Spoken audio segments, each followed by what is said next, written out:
নমস্কার, আপনারা দেখছেন আভাস নিউজ। আপনাদের সঙ্গে রয়েছি আমি অর্পিতা। শুরু করছি সংবাদ। এনআরএস হাসপাতালে নার্স রূপালী বর্মনের রহস্য মৃত্যু। পটাশপুরের সাউথ খণ্ডে বাড়িতে শোকের ছায়া। পরিবারের দাবি, ঘটনার নিরপেক্ষ ও সঠিক তদন্ত করতে হবে। ঘটনায় মুখ্যমন্ত্রীর হস্তক্ষেপের দাবি পরিবারের। কলকাতার অন্যতম গুরুত্বপূর্ণ সরকারি হাসপাতাল নীলরতন সরকার মেডিকেল কলেজ ও হাসপাতালে কর্তব্যরত এক নার্সের রহস্যজনক মৃত্যুকে ঘিরে চাঞ্চল্য ছড়িয়েছে। বুধবার রাতে হাসপাতালের স্ত্রীরোগ বিভাগের এইচডিইউ এর শৌচালয় থেকে ওই নার্সের দেহ উদ্ধার হয়। মৃত নার্সের নাম রূপালী বর্মন। তার বাড়ি পূর্ব মেদিনীপুর জেলার পটাশপুর বিধানসভার সাউথ খণ্ড গ্রামে। রূপালী বর্মনের মৃত্যুর খবর ছড়িয়ে পড়তেই পূর্ব মেদিনীপুরের পটাশপুরের সাউথ খণ্ড গ্রামে নেমে এসেছে গভীর শোকের ছায়া।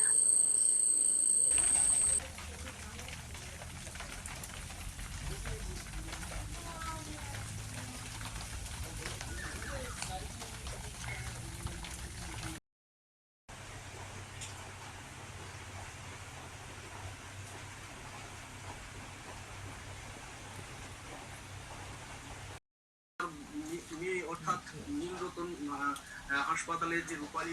তো আপনার নাম? নাম অর্জুন চন্দ্র বর্মন। কি হয়েছে? কাঁদছেন কেন?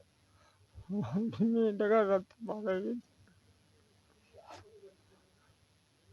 কি হয়েছে? মেয়েটার নাইট ডিউটি ছিল, এসেছিল রাত 8টার সময়, এসে রাত 11টা 12টার দিকে সময় গেল মারা গেছে। কি জানলেন কিভাবে মারা গেল? মারা গেল আমার যে মেয়েটা বিয়ে করেছে যাকে, আমার জামাই, সেই ফোন করলো আর কি, বলে রূপালীর নেই আর। হ্যাঁ, কেন কি হয়েছে কিছু জিজ্ঞেস করলেন না? কি ঘটনা? না ডিউটি গেল, হ্যাঁ সেখানে রূপালীর নেই। হ্যাঁ, তোমরা এসো। তারপরে খানিকক্ষণ পরে বললো 8 ঘন্টা পরে রূপালীকে আইসিউতে ভর্তি করা হয়েছে। আমি যাই হোক, যা তোর মেয়েটা তখন মনটাকে শান্ত হলো, আইসিউ যখন আছে যাই দেখাশোনা হবে। হ্যাঁ, তারপরে খানিকক্ষণ পরে বললো রূপালী আর নেই। এখন আমরা তো বাড়িতে আছি, কোনো বুঝতে পারছি না। হ্যাঁ, কি করছে কি না করছে আমি ওকে বুঝবো কীভাবে? সেই জন্য হ্যাঁ, ওরা তদন্ত করে একটু দেখুন।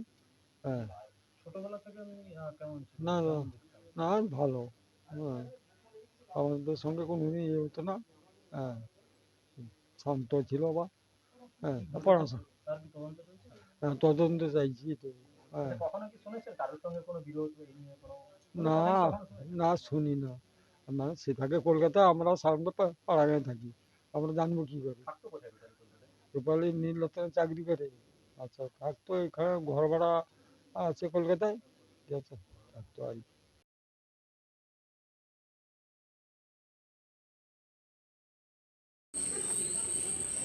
ভারী বৃষ্টিতে জলমগ্ন নারায়ণগড়। বাখরাবাদ তাকরার রাস্তায় 1 কিলোমিটার জুড়ে যান চলাচল স্তব্ধ। চরম ভোগান্তিতে সাধারণ মানুষ।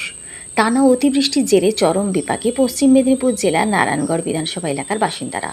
বিশেষ করে বাখরাবাদ সংলগ্ন তাকরার এলাকায় পরিস্থিতি অত্যন্ত সংকটজনক হয়ে উঠেছে। প্রধান রাস্তার প্রায় 1 কিলোমিটার অংশ এক ছাঁটি জলের তলায় তলিয়ে যাওয়ায় সম্পূর্ণ স্তব্ধ হয়ে গিয়েছে সব ধরনের যান চলাচল। স্থানীয় সূত্রে খবর, টানা বৃষ্টির ফলে সংলগ্ন নিকাশি নালাগুলি উপচে জল রাস্তায় চলে এসেছে। জল নিকাশির সঠিক ব্যবস্থা না থাকায় প্রধান সড়কটি কার্যত ছোটোখাটো জলাশয়ে পরিণত হয়েছে। এর ফলে নিত্যযাত্রী থেকে শুরু করে স্থানীয় বাসিন্দাদের যাতায়াত একেবারেই থমকে গিয়েছে।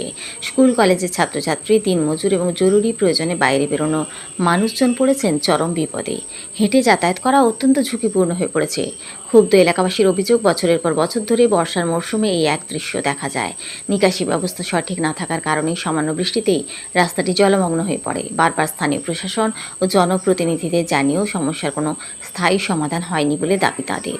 এলাকার এক বাসিন্দা আক্ষেপের সুরে বলেন, 1 কিলোমিটার রাস্তা পুরোপুরি জলের তলায়। গাড়িতে দূরের কথা, হেঁটে যাওয়াও দায়। রোগী নিয়ে হাসপাতালে যাওয়া বা দৈনন্দিন কাজে বেরোনো অসম্ভব হয়ে দাঁড়িয়েছে।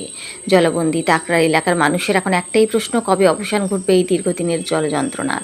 প্রশাসন কি আদৌ নজর দেবে এই গুরুত্বপূর্ণ রাস্তার দিকে, নাকি প্রতি বর্ষাতেই এভাবে জলবন্দী হয়ে দিন কাটাতে হবে সাধারণ মানুষকে? পশ্চিম মেদিনীপুরে লাগাতার ভারী বৃষ্টির জেরে তৈরি হয়েছে জলমগ্ন পরিস্থিতি। নারায়ণগড় বিধানসভার পাকুড়শিনী অঞ্চলের বেশ কয়েকটি গ্রামে জল ঢুকে পড়ায় সমস্যায় পড়েছেন স্থানীয় বাসিন্দারা। প্রায় ৮০টি পরিবারের সামনে তৈরি হয়েছে চরম দুর্ভোগ। বাড়িঘরে জল ঢুকে যাওয়ায় অনেক পরিবারকে নিরাপদ স্থানে সরিয়ে নেওয়ার প্রক্রিয়াও শুরু হয়েছে। এই পরিস্থিতিতে বন্যা কবলিত এলাকায় পৌঁছে গেলেন মেদিনীপুর সাংগঠনিক জেলা বিজেপির সাধারণ সম্পাদক দেবগোপাল বেড়া। সঙ্গে ছিলেন নারায়ণগড়ের ভারপ্রাপ্ত আধিকারিক, নারায়ণগড় থানার ভারপ্রাপ্ত আধিকারিক, মণ্ডল সভাপতি সহ দলের অন্যান্য নেতৃত্ব।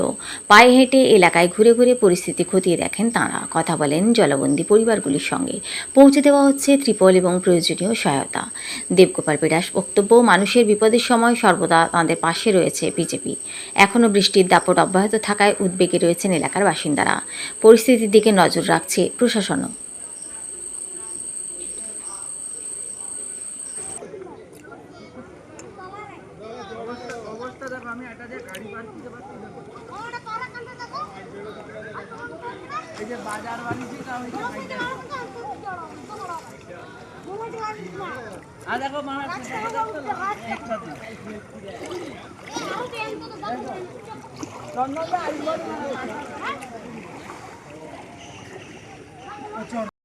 লোক দেখো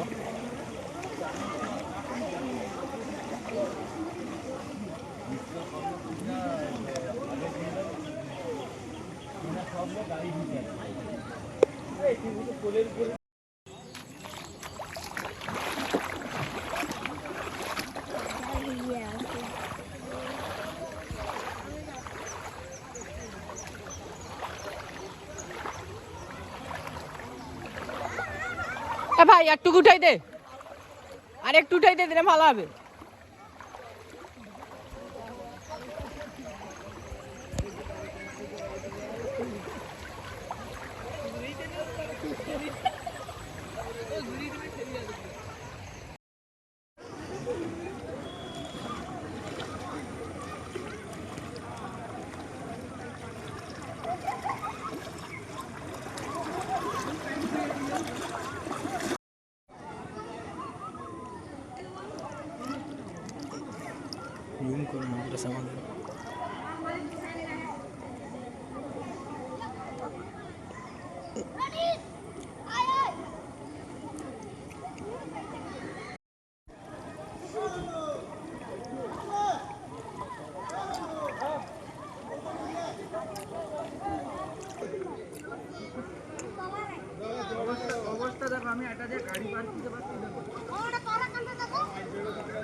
দেখি আমাদের সেই ধার দিয়ে ঘুরো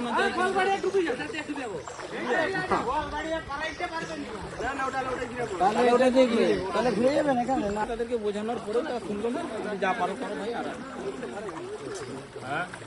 সে আলামচকের রাস্তাটা কেটে দিয়েছে, এখানে মাঝিগেড়া থেকে আলামচক যাওয়ার রাস্তা, ঢোলাই রাস্তাটা কেটে দিয়েছে।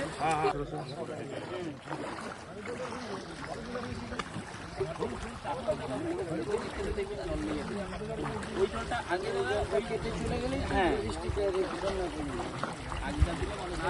নৌকো চলতো, ওইটা হচ্ছে মেন কেন। কিন্তু দেখা যাচ্ছে এইটা এখানে কেটে দেওয়ার জন্য এটাই মেন হয়ে গেছে।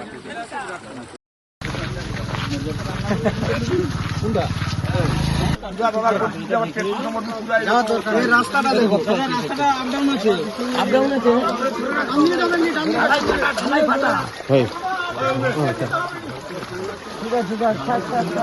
পুরা ফাটা, পুরা রাস্তাটাই ফাটা। গেলে পড়ে গেলে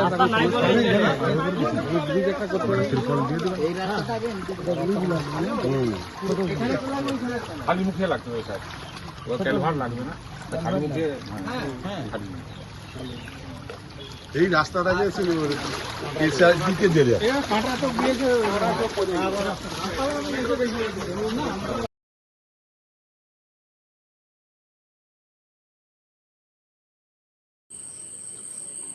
তুরকা গ্রামে গোপন সূত্রে অভিযান, উদ্ধার প্রায় 1 কুইন্টাল নিষিদ্ধ শব্দবাজি। দাঁতনে তুর্কা এলাকায় নিষিদ্ধ শব্দবাজি মজুতের গোপন খবর পেয়ে শুক্রবার সকালে অভিযান চালায় পুলিশ। অভিযানে ছিলেন বেলদার এসডিপিও, দাঁতন 2 ব্লকের বিডিও এবং দাঁতন থানার আইসি সহ আধিকারিকেরা। তল্লাশি চালিয়ে প্রায় 1 কুইন্টাল নিষিদ্ধ শব্দবাজি উদ্ধার হয়। পাশাপাশি বাজি তৈরির বিভিন্ন সরঞ্জাম ও যন্ত্রাংশ উদ্ধার করেছে পুলিশ। ঘটনায় এলাকায় চাঞ্চল্য ছড়িয়েছে।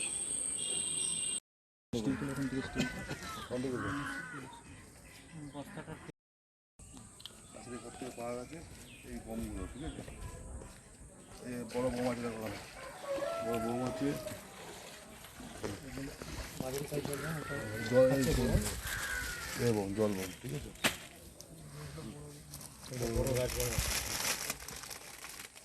ঠিক আছে,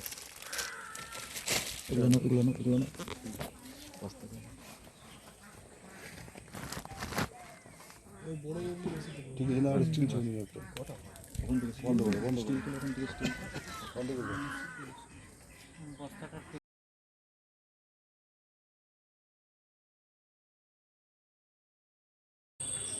প্রবল বৃষ্টিতে জলমগ্ন সবং বাঁধ ধস পরিদর্শনে সেচমন্ত্রী অরূপ কুমার দাস।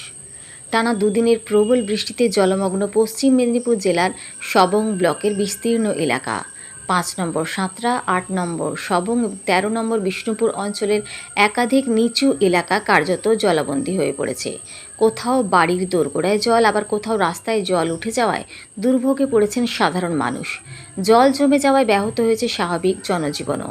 পরিস্থিতির খবর পেয়ে শুক্রবার সবংয়ের জলমগ্ন এলাকাগুলি পরিদর্শনে যান রাজ্যের সেচমন্ত্রী অরূপ কুমার দাস। প্রথমেই বারজীবন এলাকা সংলগ্ন কপালেশ্বরী নদীর বাঁধের ধসপ্রবণ অংশ ঘুরে দেখেন তিনি। এরপর ব্লকের একাধিক জলমগ্ন এলাকা পরিদর্শন করে পরিস্থিতি সরেজমিনে খতিয়ে দেখেন তিনি। পরিদর্শনকালে মন্ত্রীর সঙ্গে ছিলেন ঘাটাল সাংগঠনিক জেলা সহসভাপতি অমূল্য মাইতি, সবংয়ের বিধায়ক অমল পণ্ডা, বিডিও রুমান মণ্ডল সহ সেচ দপ্তর ও প্রশাসনের অন্যান্য আধিকারিকেরা। এদিন সেচমন্ত্রী বলেন, দীর্ঘদিন ধরে নদীগুলি সংস্কার না হওয়ায় জল নিষ্কাশনের ক্ষেত্রে সমস্যা তৈরি হচ্ছে। প্রবল বৃষ্টির জেরে নদীর জলস্তর বেড়ে যাওয়ার পাশাপাশি বাঁধের মাটি নরম হয়ে বিভিন্ন জায়গায় ধস নামছে। পরিস্থিতি খতিয়ে দেখে প্রয়োজনীয় সংস্কার ও মেরামতের ব্যবস্থা করা হবে বলে আশ্বাস দেন তিনি। প্রশাসনের পক্ষ থেকে জানানো হয়েছে, জলমগ্ন এলাকাগুলির পরিস্থিতির উপর নজর রাখা হচ্ছে। পাশাপাশি নদী ও বাঁধের দুর্বল অংশগুলি চিহ্নিত করে দ্রুত পদক্ষেপের উদ্যোগ নেওয়া হচ্ছে। প্রবল বর্ষণের মধ্যে মন্ত্রীর সরেজমিনে পরিদর্শনে কিছুটা আশ্বস্ত স্থানীয় বাসিন্দারা।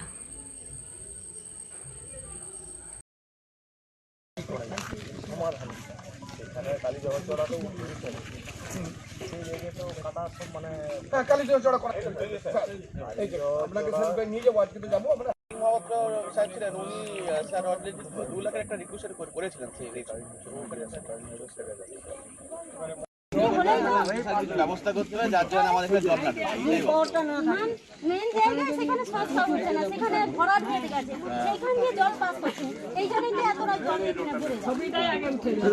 সংস্কার হয়নি, সেখানেই তো সংস্কার করতে হবে। তাহলে এখানে সব সময় বছর বর্ষা এলেই বন্যা, আমাদের তো চাষই হয়। তাহলে সালাই সিদ্দিকুল্লাহ চৌধুরী আমার হ্যাঁ বলো।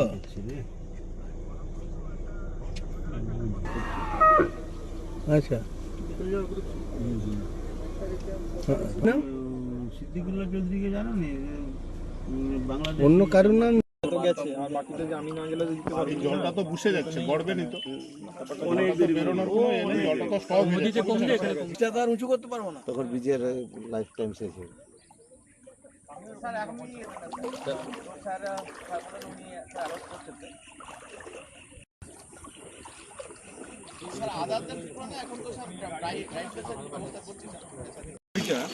তার মানে ওর থেকে তোমার ধরো এই যে ইয়েটা আছে, স্ন্যাপটা আছে,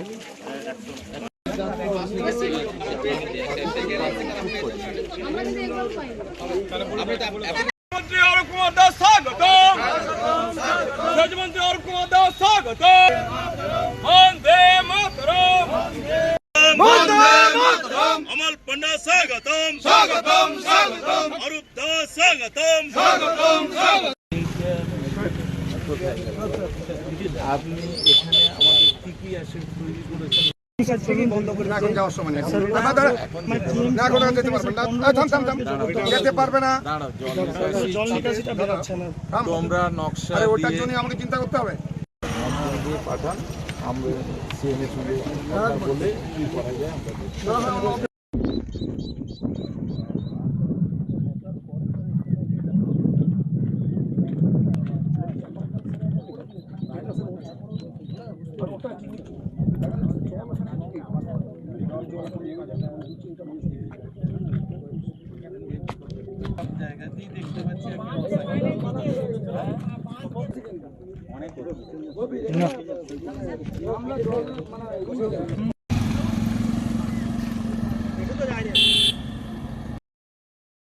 কোথাও জল আসেনি যে এতে বৃষ্টি ওটা এবছর অস্বাভাবিক বৃষ্টি হচ্ছে, সেই বৃষ্টির জল স্বাভাবিক কারণে নিচের দিকে আসে এবং সেইটাই আসছে। আর নদীগুলোর সংস্কার তো দীর্ঘকাল হয়ও নি, ফলে জল এবং বিভিন্ন জায়গায় নদীগুলো দখল হয়ে গেছে। ফলে জলগুলো যতক্ষণ না আউটলেট হচ্ছে ততক্ষণ একটু ভোগান্তি আছে আমাদের, উপায় তো নেই। ধস নামানো সারানো হবে। নদীর বাঁধ দেখুন, নদী বাঁধের মাটির কোয়ালিটি সব জায়গায় সমান না, এখানকার মাটির যা নেচার, তো মাঝে মধ্যে ধস নামবে এবং আমাদেরকে সারাতে হবে, সেই সারানোর যাতে হয় দ্রুত সে ব্যবস্থা হবে। কাটাখালীতে দীর্ঘ কয়েক বছর 50 বছরের বেশি সময় ধরে মানুষের দাবি আছে ব্রিজের, পূর্ব পশ্চিম মেদিনীপুরের একটা সংযোগকারী গুরুত্বপূর্ণ জায়গা, সেটা হচ্ছে না, পেন্ডিং।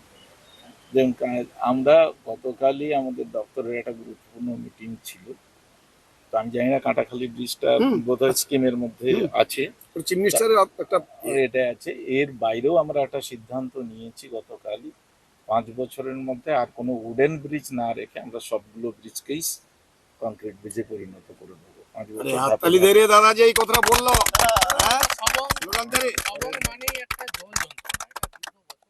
দেখুন, প্রথম কথা হচ্ছে এটা আপনি কি প্রকৃতিকে এড়িয়ে যাবেন? প্রকৃতিকে ময়না মানেই আমরা জানি যে বেসিন এলাকা জল থাকবে, সুতরাং যেগুলো প্রকৃতিকে আপনি এড়িয়ে গিয়ে কিছু করতে পারবেন না, তার ভেতরে দাঁড়িয়েই আমাদেরকে লড়াইটা করতে হবে। বর্ষাকাল যে যেখানে নেচারে জল জমে, কারণ কোনো কোনো জায়গায় দেখা যায় নদীর বেডের থেকে জমির বেড নিচুতে রয়েছে, আপনি সেসব জায়গায় জল মুক্তি ঘটাবেন কি করে? সেটা তো সম্ভব না। সুতরাং অস্বাভাবিক কিছু কথা বলে লাভ নেই, আবেগপূর্ণ কথা বলে লাভ নেই, বাস্তবের জায়গায় দাঁড়িয়ে আমাদেরকে যতটা রিলিফ করা যায় সেটাই করতে হবে। আর প্রশ্ন করিস না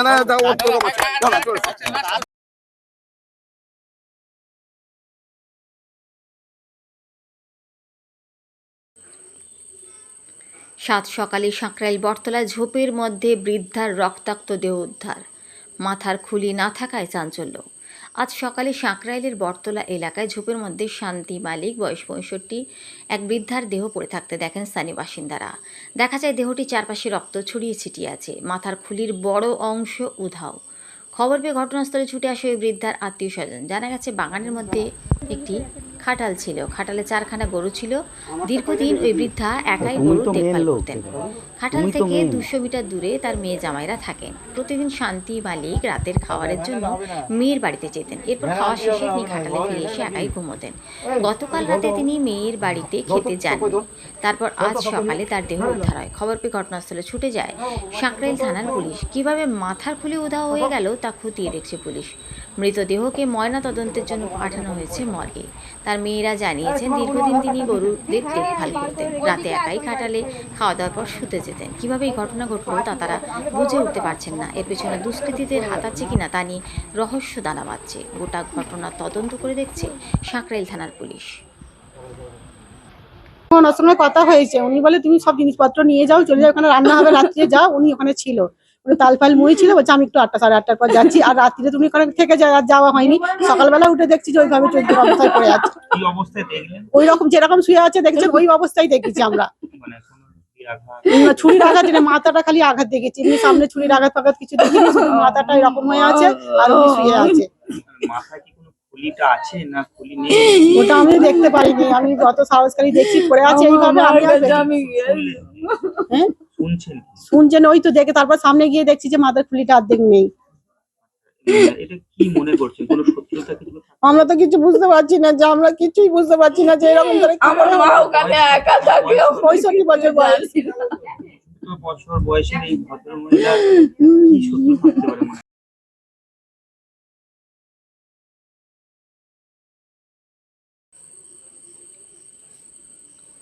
গরু চড়াতে গিয়ে ডুলুং নদীতে তলিয়ে গেলেন বৃদ্ধ, জোর কদমে চলছে তল্লাশি। গরু চড়াতে গিয়ে ডুলুং নদীতে তলিয়ে গেলেন 85 বছরের এক বৃদ্ধ। ঘটনাটি ঘটেছে ঝাড়গ্রাম জেলার গোপীবল্লভপুর 2 নম্বর ব্লকের বনডাহি এলাকায়। নিখোঁজ বৃদ্ধের নাম যতীন্দ্র নায়েক, তার বাড়ি বেলিয়াবেড়া থানার বনডাহি গ্রামে। স্থানীয় সূত্রে জানা গিয়েছে, প্রতিদিনের মতো আজকেও কয়েকটি গরু নিয়ে ডুলুং নদীর পাড়ে চড়াতে গিয়েছিলেন যতীন্দ্রবাবু। গরুগুলি নদীর পাড়ে চড়ার সময় আচমকাই নদীর ওপারে চলে যায়। গরুগুলিকে ফিরিয়ে আনতে নদীর জলে নামেন বৃদ্ধ। এরপরে তিনি নদীর কিছুটা ভিতরে গেলে ডুবে যান বলে স্থানীয়দের দাবি। স্থানীয়দের মতে, গত কয়েকদিনের বৃষ্টিতে ডুলুং নদীতে জলের পরিমাণ ও স্রোত বেড়েছে, সেই কারণেই এই দুর্ঘটনা ঘটে থাকতে পারে বলে প্রাথমিকভাবে মনে করা হচ্ছে। ঘটনার খবর পেয়ে ইতিমধ্যে উদ্ধার কার্যে নেমেছে বিপর্যয় মোকাবিলা বাহিনীর দল ও পুলিশ। নদীতে জোর কদমে চলছে তল্লাশি। ঘটনাস্থলে রয়েছে বেলিয়াবেড়া থানার পুলিশ প্রশাসন। বৃদ্ধের খোঁজে উদ্ধার অভিযান জোর কদমে চলছে।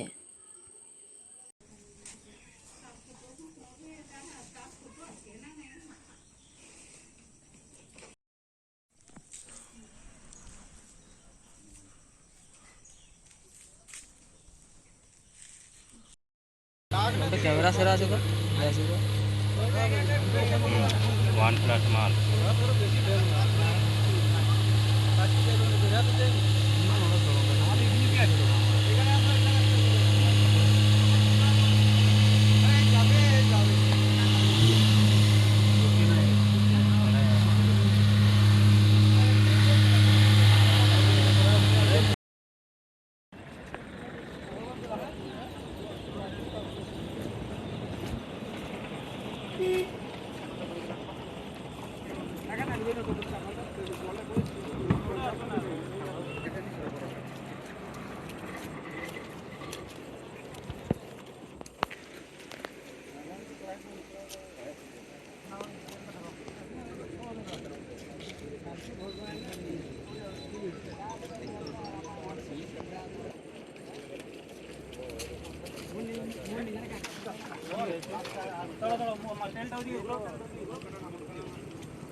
দেখো ওটা ঘাট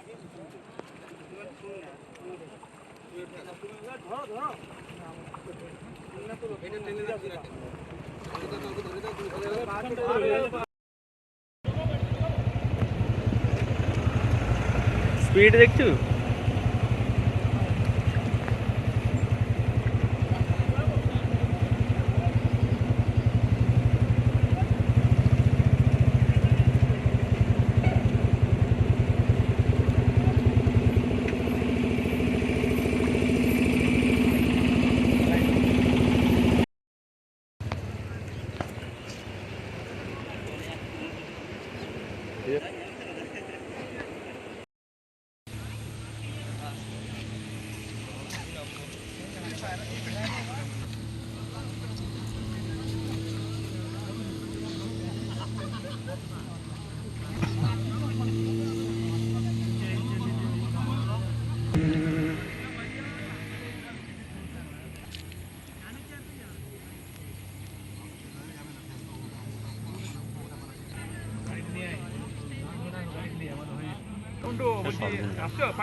কি হয়েছে ঘটনাটা প্রথম থেকে বলুন তো? প্রথম দিকে গরু নিয়ে গেছে, গরু নিয়ে এখন জলে গরু পাড়িয়ে গেছে, পাড়িয়ে দিয়ে তার ও আনতে গেছিলো আর কি, যে গরুগুলো আমরা ঘুরিয়ে আনবো আর কি এদের থেকে, দিয়ে ডুবে গেছে। আচ্ছা, কিভাবে জানলেন ডুবে গেছে? আর একটা দূরে থাকছিল আর কি, যে লোকটা সে দেখে করে আসছে আর কি, যে ভাসেনি যখন লোকটা, তার জন্য এসে বলছে গায়ে। আচ্ছা, উনি কি গরু বের করে আবার আনতে গেছিল? গরু ছেড়ে দিয়ে আবার আনতে যাচ্ছিল। হ্যাঁ। জল কি হঠাৎ বেড়ে গেছে? না, তখন জল বেড়ছিল নি, যেরকম জল ছিল সেরকমই ছিল। হঠাৎ করে বেড়েছে? হ্যাঁ, হঠাৎ। এখন কি চলছে খোঁজাখুঁজি? হ্যাঁ, এক্ষুনি খোঁজাখুঁজি চলছে সকাল থেকে। আপনার নাম? লক্ষ্মী নাইক। আপনার নাম? বিকাশ নাইক। কি হয়েছে ঘটনাটা? আমার দাদু এরকম গরু নিয়ে গেছিল, তো গরু পেরিয়ে গেছিল জল, দাদু আনতে গেছিল আর কি। তার জন্য বয়স্ক মানুষ তো জলের টানে আসতে পারেনি আর কি, তাই ডুবে গেছেন আর কি। এখনো চলছে তদন্ত হচ্ছে ডুবরি তাও এসছে, কিন্তু ডুবরি? এখনো ডুবরি এসেছে, তাও কিন্তু পাওয়া যাচ্ছে না। ওরা মেশিনের দ্বারাই প্রেসারে খোঁজাখুঁজি করছেন। আচ্ছা, এখনো পাওয়া যায়নি। না না, জল কি বাড়ছে নদীতে? হ্যাঁ নদীতে জল বাড়ছে এখনো। এই জল বাড়ার কারণে কি এই ঘটনা ঘটেছে?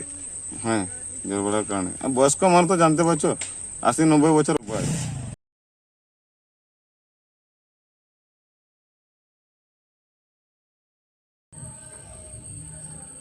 স্বাধীনতা দিবসের আগে কলকাতা বিমানবন্দরে বাড়তি নিরাপত্তার ব্যবস্থা। বিমানবন্দরের ভিতরে প্রবেশ করা থেকে শুরু করে টার্মিনাল এবং অ্যারাইভাল প্রত্যেকটি জায়গায় আলাদা করে ব্যাগ চেকিং করার সিদ্ধান্ত বিমান কর্তৃপক্ষের। বিমানবন্দরে যাত্রীদের ব্যাগ ডগ স্কোয়াড দিয়ে তল্লাশি করার ব্যবস্থা, এমনকি বিমানবন্দরের ভিতরে বিমানেও সমস্ত রকমভাবে নজরদারি এবং চেকিং। সিআইএসএফের বাড়তি টহলদারির ব্যবস্থা। দিন কয়েক আগেই বেঙ্গল এসটিএফের হাতে একাধিক জঙ্গি গ্রেপ্তারের ঘটনা ঘটেছে। বেশ কিছু জায়গায় স্বাধীনতা দিবসের নাশকতা ঘটানোর ছকের তথ্য উঠে আসছে। সেই কারণে আরও বাড়তি নজরদারি এবং বাড়তি নিরাপত্তা ব্যবস্থা সিআইএসএফের।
সংবাদ এই পর্যন্তই, নমস্কার।